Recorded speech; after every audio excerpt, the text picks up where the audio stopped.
to Bill Please, episode 111, episode 111. And this is brought to us by PAGCOR, Philippine Amusement and Gaming Corporation, and also Freshman Hygiene for Men. Thank you so much for viewing. Thanks for joining me today, April 8, 2026. The topic is cost of living. In Tagalog, ito ay halaga ng pamumuhay. In Cebuano, it's gasto sa panginabuhi.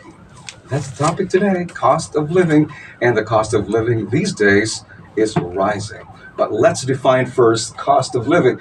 It's the amount of money required to cover essential expenses. And we have many essential expenses to consider. One is housing, renta. Another one, the utilities, water and electricity.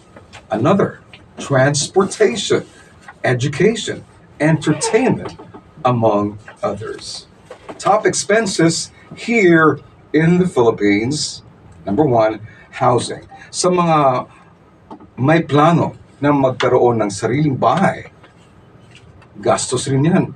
You need capital and you need a lot of money to have your own house. You have to construct your own house. You still have to pay for labor, the materials, gastos po. And if you want a very big house, a luxurious house, a place na andun sa isang exclusive subdivision, mas malaki po ang gagastusin mo. And if you want to choose a small space that you want to rent, well, monthly rentals, they vary. Depende lang po yan sa lugar. Kung nasa probinsya kayo, if you're in the province, well, the rent there, space, maybe boarding house or maybe a room or a small space, not so costly. Unlike sa urban areas or highly urbanized areas, mahal po o mataas po ang renta ng bahay, apartment, suite, condo unit, and even boarding house sa Metro Manila. And even here in Cebu, mataas po ang renta. So depende po sa lugar kung saan kayo nakatira. Another expense is food and groceries. Importante po ang pagkain. We go to the supermarket, we go to public markets, we buy rice, we buy food, we buy fish and poultry and pork, the things that we need so that we can have food on the table. That's another expense. Food. Importante po ang pagkain. Dapat may pagkain po sa mesa, well, 3 times a day para sa mga anak, para sa buong pamilya. If you're living alone, kung nag-iisa ka lang, hindi masyadong malaki ang pressure to buy a lot of stuff for you to consume.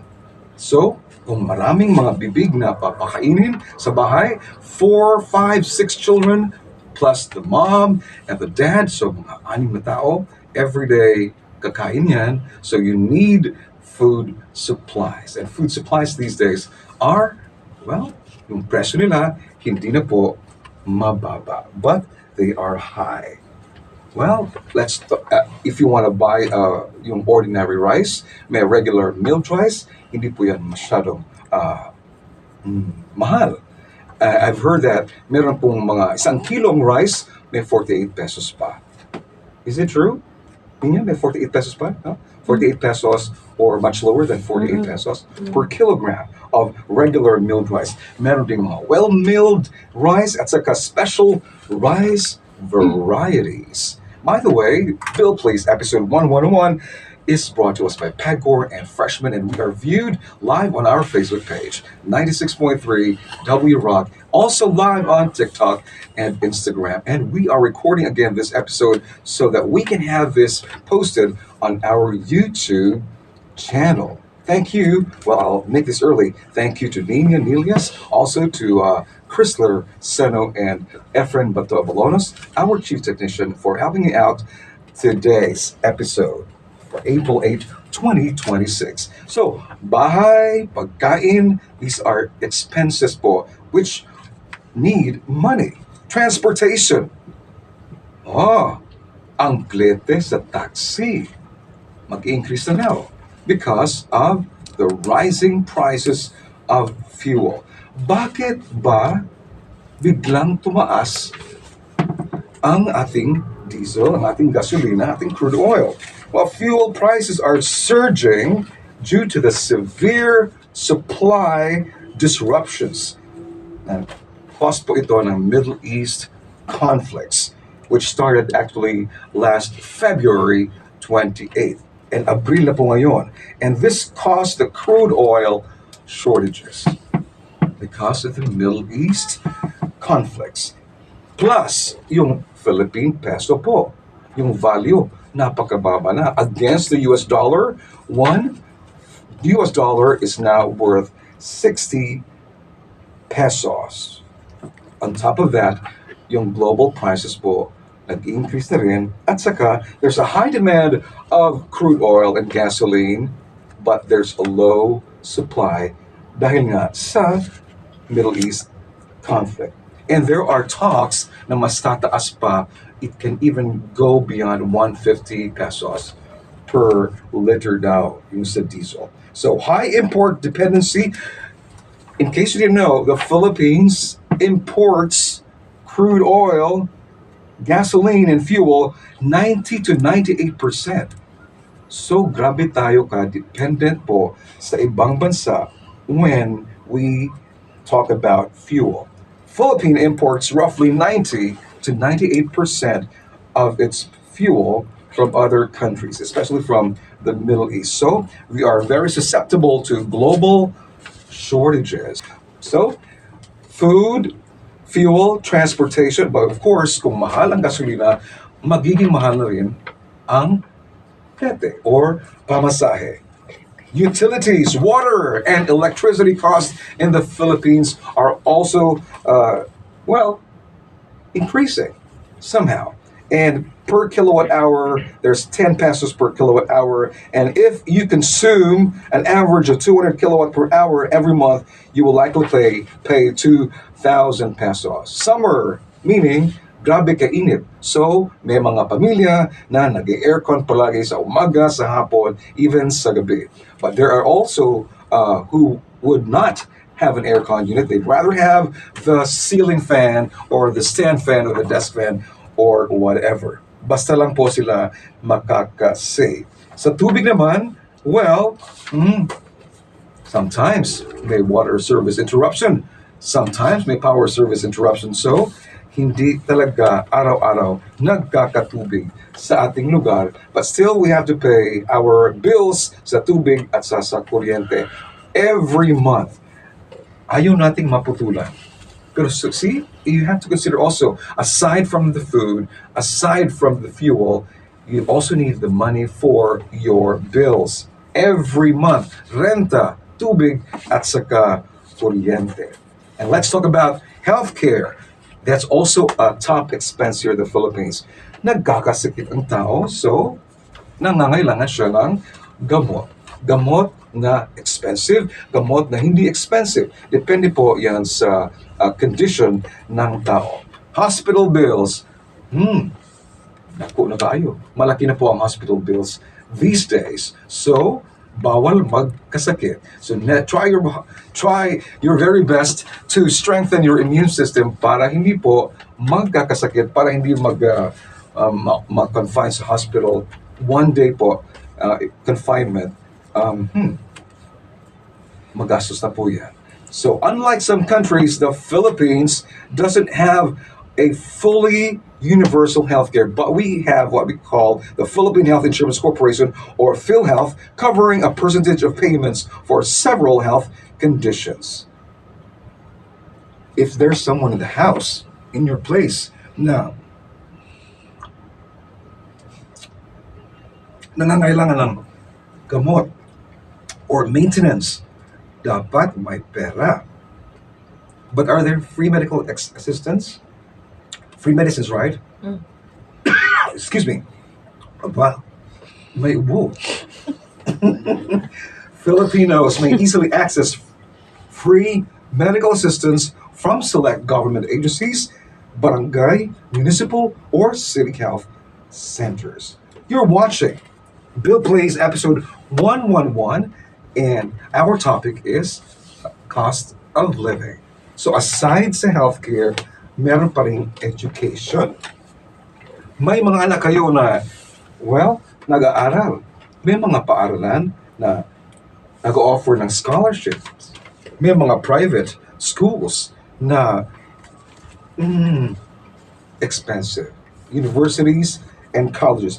But public schools, yung K-12 education, actually is free in our country. And most cities, municipalities, and provinces have regional and national elementary and high schools providing free education to children from all walks of life. State universities and colleges also offer free tertiary education, college education. Sa University of the Philippines, sa UP, entry po sa UP, libre. But you need to pass their stringent requirements and examinations. So yun, health, education, transportation, water bills, power bills, bahay, renta. On top of that, meron pa rin tayong mga kinakailangan. Damit, sapatos, at saka some entertainment as well, and leisure. After a long day at work or school, relaxing our mind and body with a good downtime is very essential. Sometimes, pumupunta tayo sa mga restaurants, pumupunta tayo sa favorite cafes, eating establishments, dining establishments, para naman magpag-relax at makatikim naman ng masarap na pagkain na hindi maihahanda sa bahay. Cost of living po ang ating topic, and this is brought to us by Philippine Amusement and Gaming Corporation or PANCOR and freshman masculine wash. Thank you all for viewing. Back to our topic today, cost of living. Ang halaga ng pamumuhay, gasto sa panginabuhi. So, it's not enough to have lots of money to have a balance sa inyong gagastusin. You can afford to live in the Philippines if you're smart about your finances. And here are some ways to minimize your spending. Sa panahon ngayon, we need to control ourselves from spending too much, spending irresponsibly. We've got to control ourselves. But sometimes, bibilin pa rin ang mga gusto natin, although they're not really necessary. So, one tip. First, you should have a savings account. So a savings account lets you store unspent money, unspent income instead of holding on to it. And also you can build an emergency fund. So you better save 3 to 6 months of living expenses to cover unexpected costs. And you say, "Hala, DJ Billy, wala man ni dagang kwarta, hindi kami makakasave. Marami pa kaming utang." So I just hope that you will solve your financial problems as soon as you can. Pay your debts para they can still trust you. Para ang tiwala ng tao ay nandyan pa rin.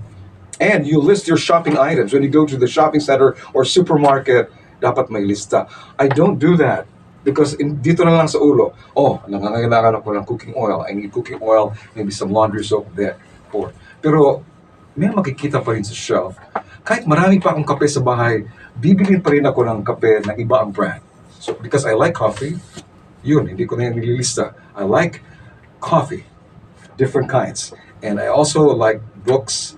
Yun, ang dami ko ng books na naibigay at nalunay. At saka, no, shirts. So, list your shopping items. Impulse buying can decrease your savings. Another tip is you cook and plan your meals instead of dining out.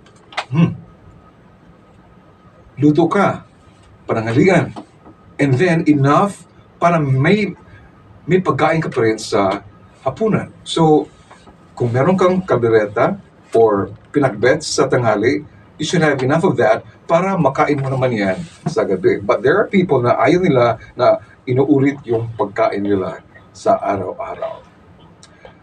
Cut subscriptions. Cancel those unused streaming services, your gym memberships. Hindi ka nang palaging pumupunta sa gym, but you still have that membership. Well, you put an end to it and cancel those seldom used or enjoyed subscriptions. Compare prices. Uy, mas mababa ang presyo sa tindahang to. Mas mababa ang presyo ng mga items sa mall na ito. So, you compare prices and wait for sales and bargains. Compare prices. Select an inexpensive but comfortable housing option. Living in trendy neighborhoods and luxury properties might be tempting, but choosing more affordable housing options saves you money. You can also maybe stay in a room na medyo spacious, but stay there with a friend or two. Kayong tatlo. So, mag-divide kayo sa renta and adopt a sustainable lifestyle. Turn off lights and appliances when not in use. And this reduces your carbon footprint and electric bills. Sa sala, kahit maliwanag ang araw, on pa rin yung fluorescent lamp. Naka-on pa rin yung ilaw sa kwarto. When you have already left the room, ano pa rin? Yung ceiling fan, yung mga fan. You better check. And find also the right credit card based on your lifestyle. But much better kung hindi ka nagre-rely sa credit card para wala kang isiping mga babayarin. Reduce your debt. Pay your debt. Bayaran mo yung utang. Ano bang uunahin mo? Yung utang mo na 100 pesos o yung 10,000 or 5,000 pesos na utang? Bayaran mo muna yung 100. Then, yung iba pang mga utang na kaya mong mabayaran. You downsize your living space. Intentional spending. Focus on your needs and not on your wants. What are your needs? Pagkain. Yun. Pagkain. Yun yan. Sa utilities. Power and water bills. And of course, edukasyon sa anak. Mga pamasahe at saka lete. Adopt the 50-30-20 rule. Allocate roughly 50% of income to your needs. Kung sweldo sa isang buwan, if you have 20,000, so 50% should go to your needs. 30% or even 25% to your wants, and 20% to savings to maintain a balanced budget. But again, depende po sa situation mo. Kung maraming mga anak na papakainin, medyo mahirap yan. I hope that your partner also has source of income. Carlos Lorenzo Deville na utang sa 1,000 ng ipon. Low or high budget, I just buy the laptop and smartphone and food and snacks. Wow, that's good. Arlene Bando, good morning, DJ Billy, and have a blessed Wednesday. Maraming salamat, Arlene. Jojo Isibido, good morning, always listening from Santa Maria, Pangasinan. Maraming salamat. Panggiging, hello lahat sa lahat nandito. Stay positive, kahit nagtaasan na yung bilihin. Stay hopeful, and God bless everyone. Al Albiar Taposo, hi DJ Billy, watching here from the Falkland Islands. Shout out to my former colleagues, engineering department at J Park Island Resort and Water Park Cebu, Jeff, Lyndon, Oliver, Kurt, Avtech team, and John, now in New Star. Dami nila. Thank you for viewing. Wala pang stars. Raw Digital, Violetta Herring, longtime watcher here. Salamat, Violetta. Johnson Galado, Tata Penpen, and Mamay Rene. Kumusta na ang inyong mga kinabuhi? You also try to boost your income. Hindi pa kasya ang sweldo. So meron kang mga hustles. Meron kang magbebenta ka ba ng pagkain, magbebenta ka ba ng mga, you can go online selling, or you can do some work at night. Boost your income. How? How else? You can ask for a raise or a pay rise. Look for better paying work or explore side hustles. And because prices have risen, wages have not kept pace and income hasn't kept up with inflation. The pressure na. Buy less gadgets. Yun. Gamitin mo na lang yung medyo luma, yung cellphone na 3 years old. 4 years old. How many years na ba lang imong mga cellphone, Christopher and Nina? 1 month. 1 month by you have a brand new cell phone. Save on fuel and transport. If you drive, a few changes can help your fuel go 5 days. further. Lighten your cargo or carload when possible, and use apps. Consider lift sharing or combining errands into one trip. Tire pressure can also affect fuel efficiency. It's important to check your tire pressure. So ang dami palang isipin sa buhay para maka-save ng money. Araw-araw, we need water. We need food. At hindi po libre ang mga bagay na yan. So if you want to buy new clothes, reconsider Shopee. your thought. Okay pa man ang mga pants mo, okay pa ang shoes, okay pa ang accessories siguro. So, don't push your... But you can invest sa jewelry, no? Gold. Yes, that's a good investment. Buying gold. Kaya ang gram mo karon, murag ang rate taas. Economies will always go up and down. The economy in the Philippines, well, they say it's going down. But if we learn the difference between wants and needs, they are much easier to deal with. How about you? How are you coping with the, well, they say it's already a crisis. What do you believe naging totoo yan sa buhay mo? If you're always focusing on the uncertain future, they say mas maging grabe na daw ang situation sa country natin in the near future. If you keep focusing on that, and if you keep reading the negative news,